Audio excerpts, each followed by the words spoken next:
Assalamualaikum warahmatullahi wabarakatuh.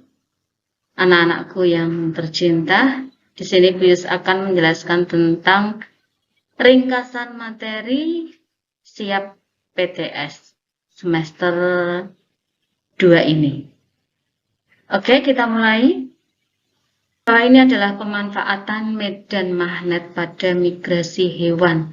Jadi ada hewan-hewan yang memanfaatkan medan magnet dalam proses migrasi, diantaranya adalah burung, ikan salmon, penyu, dan lobster duri. Jadi mereka mengikuti perubahan medan magnet yang terjadi.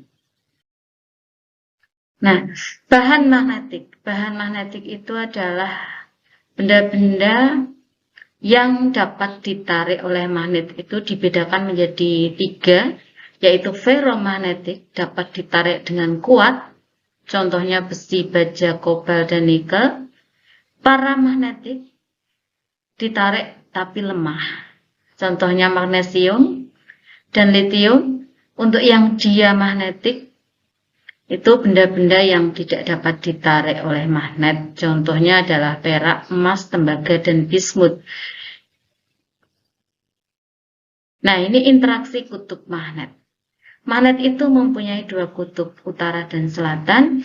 Jika didekatkan kutub-kutub magnet yang tidak senama, dia akan tarik-menarik. Contoh, utara didekatkan dengan selatan akan tarik-menarik atau sebaliknya. Tapi kutub-kutub magnet yang senama, utara dengan utara, selatan dengan selatan, jika didekatkan dia akan saling tolak-menolak. Kemagnetan bumi, coba perhatikan gambar di sini. Yang atas adalah kutub utara bumi, yang bawah kutub selatan bumi. Yang dekat dengan kutub utara bumi adalah kutub selatan magnet bumi. Dan yang dekat dengan kutub selatan bumi adalah kutub utara magnet bumi. Sudut yang dibentuk oleh magnet bumi dengan garis vertikal tegak berdiri itu adalah sudut deklinasi. Sementara sudut yang dibentuk oleh magnet bumi dengan garis horizontal atau mendatar itu adalah sudut inklinasi. Cara membuat magnet itu ada 3. Yang pertama adalah menggosok. Lihat gambar di situ.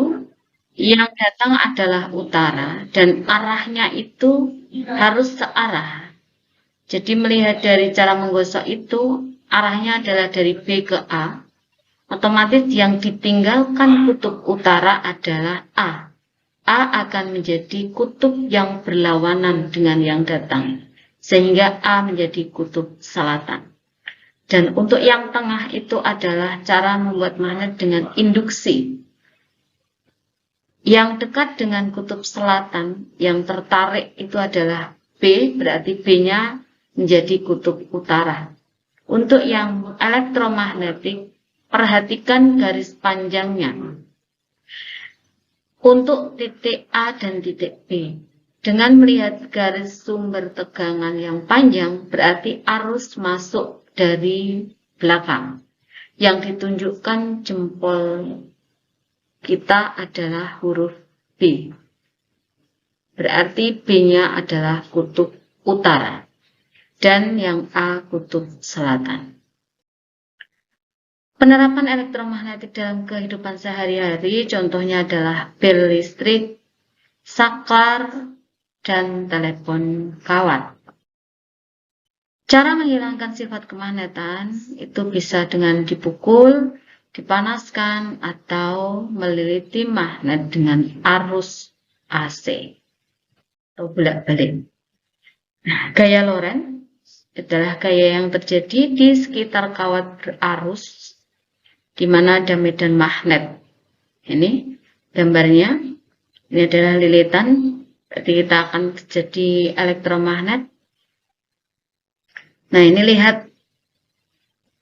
Arah arus itu ditunjukkan oleh ibu jari, medan jari telunjuk, dan gaya Lorentz jari tengah. Jadi bentuknya adalah siku ya, 90 derajat. Prinsip generator itu adalah mengubah energi kinetik menjadi listrik. Energi gerak menjadi energi listrik. Ini contoh menentukan kutub magnet dari elektromagnet. Anak-anak perhatikan sumber tegangan yang ada garis panjang dan pendek di bawah itu. Kita lihat dari garis panjang. Garis panjang itu kalau kita ikuti arus lilitannya itu berarti dari belakang. Jadi anak-anak tinggal jempol kalian ini menunjukkan huruf Q ya. Karena itu dari belakang berarti Q-nya akan menjadi kutub utara, otomatis P-nya menjadi kutub selatan. Dan kutub selatan akan menarik F. Berarti F-nya jadi utara, yang E kutub selatan. Jadi anak-anak selalu harus memperhatikan sumber tegangan. Yang garis panjang itu yang positif. Dan ikutilah arus lilitan yang terjadi dari depan atau dari belakang dan gunakan aturan tangan kanan. Ini adalah trafo, transformator. Itu di sini gambarnya ada trafo step down dan trafo step up. Kita perhatikan untuk yang trafo step down, lilitannya untuk yang primer itu lebih banyak daripada lilitan yang sekunder. Sementara yang B, jumlah lilitan primernya lebih sedikit. Jadi naik, itu up. Kalau turun, down. Jika lilitannya banyak, tegangannya juga besar. Kita lihat cara menghitung atau hubungan antara lilitan dengan tegangan. Lilitan NP per NS sama dengan PP per VS. Jadi jumlah lilitan primer dibanding dengan jumlah lilitan sekunder itu sama dengan tegangan primer dibanding dengan tegangan sekunder. Jadi kalau secara matematis untuk menghitung tegangan sekunder bisa digunakan rumus seperti ini.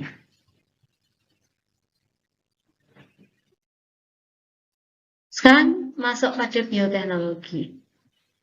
Bioteknologi itu merupakan suatu cara yang memudahkan manusia untuk memecahkan masalah atau membuat produk. Jadi bioteknologi adalah penggunaan organisme untuk membuat sebuah produk yang mensejahterakan manusia. Dan penggunaan mikroorganisme, jadi ini pemanfaatan mikroorganisme seperti bakteri atau jamur, dan digunakan secara langsung enzim yang dihasilkan mikroorganisme itu, terus melibatkan proses fermentasi menghasilkan produk. Misalnya tape, tempe, roti, keju, yogurt itu disebut dengan bioteknologi konvensional.